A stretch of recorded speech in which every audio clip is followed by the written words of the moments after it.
观众朋友，欢迎收看今天的《成功启示录》。作为印尼著名经济学家冯莱金的女儿冯慧兰，她曾经担任印尼的商务部长、旅游经济创业部长，也是印尼首位入阁的华裔女性。她也被普遍认为是自由贸易和市场经济的积极推动者。卸下这些闪耀的光环，私底下的冯慧兰也是一位好母亲、好妻子。ilmu saya itu bisa digunakan untuk membangun negara saya gitu ya, membangun negara yang belum berkembang untuk bisa berkembang. Saya sebetulnya pengen kerja di Amerika dan saya mau masuk ke Bank Dunia waktu itu. Terus ayah saya agak marah sih, dia bilang, kamu kerja di Bank Dunia, ngebantuin negara lain. Kamu terus. Pagi. Iya, berusaha olahraga, pola hidup sehat. Yo, kalau kecil enggak sih, enggak dari kecil. Tapi belakangan ini karena sudah berumur, pola hidup harus sehat. Dari pagi main tenis, main golf. Kalau hari Sabtu Minggu kita naik sepeda atau cari tempat untuk hiking. Ya. Dan kalau kadang-kadang juga nyelam. Saya dulu sebelum kawin nyelam. Terus setelah kawin punya anak, lama berhenti.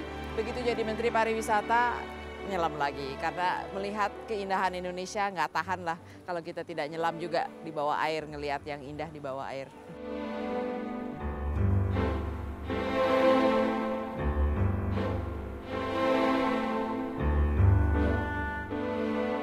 Waktu masa kecil mungkin saya boleh dikategorikan bandel ya.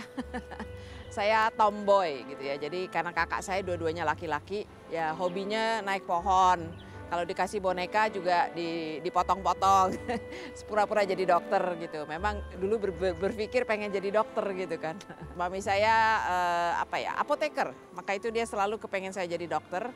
Sekolah, tujuannya mau jadi dokter, udah diterima di sekolah kedokteran. Akhirnya setelah saya pikir-pikir kayaknya saya nggak cocok jadi dokter. Saya tuh ngelihat darah aja agak takut gitu ya, jadi saya pikir saya nggak punya dedikasi saya atau kekuatan saya bukan di situ.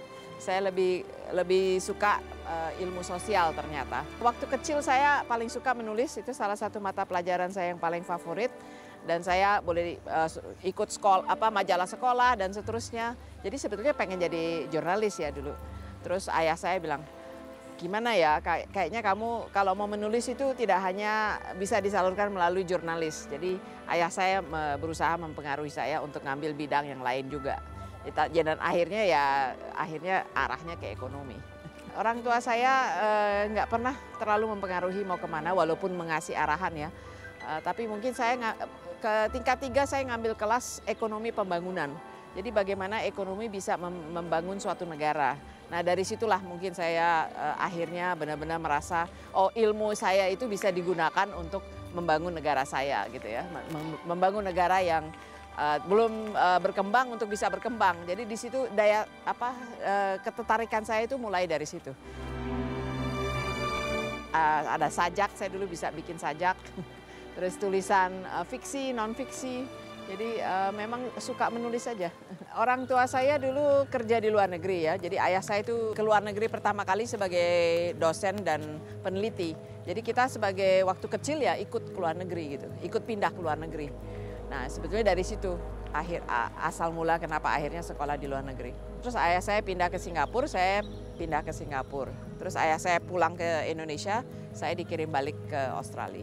Ayah saya itu mungkin seseorang yang sangat cinta dengan negaranya. Jadi kita dari kecil selalu diceritakan mengenai apa yang menjadi masa kecil dia, bagaimana susahnya dan bagaimana kita harus sekolah itu, bagaimana kita sekolah untuk bisa pulang kembali membantu negara kita. Jadi waktu saya lulus tuh di tahun 86 selesai doktor saya di Amerika, saya sebetulnya pengen kerja di Amerika ya. Ayah saya dan saya mau masuk ke Bank Dunia waktu itu. Terus ayah saya agak marah sih, dia bilang, ngapain kamu kerja di Bank Dunia, ngebantuin negara lain, kamu pulang dulu, bantu negara kamu sendiri gitu. Terus saya agak bimbang kan, udah lama nggak tinggal di Indonesia. Akhirnya saya bilang sama ayah saya, oke saya coba 2 tahun pulang. Ya memang benar ayah saya, setelah saya pulang 2 tahun ya akhirnya memang betah dan ternyata bisa juga berkarya untuk negara. Mungkin ayah saya walaupun dia sangat kolot, sangat tradisional, tapi dia adil di dalam mendidik anaknya antara anak laki-laki dan anak perempuan. Jadi kita diberi kesempatan yang sama ya untuk sekolah, untuk semua hal diberi kesempatan yang sama.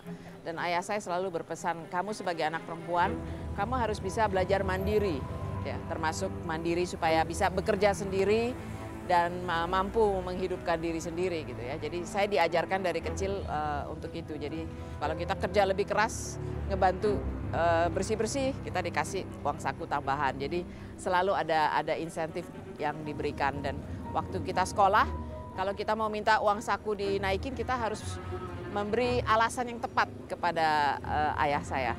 Dan karena saya tahu ayah saya kan ekonom, ahli manajemen juga. Jadi saya selalu pakai argumentasi inflasi. Nah, harga naik nih Pak, gini. Jadi kita juga udah tahu nih, pasti dia senang kalau kita pakai argumentasi itu. Jadi nggak pernah gagal uang saku naik. Mungkin perjuangan dia untuk mendapat pendidikan ya. Itu juga yang akhirnya selalu dia setiap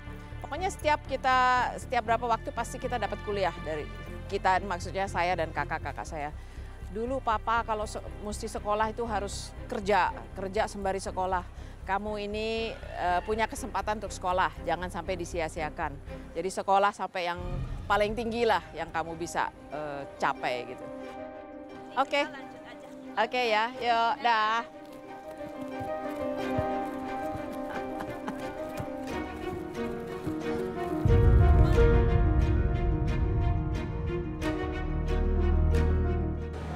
Ibu Mari adalah seorang sahabat yang luar biasa.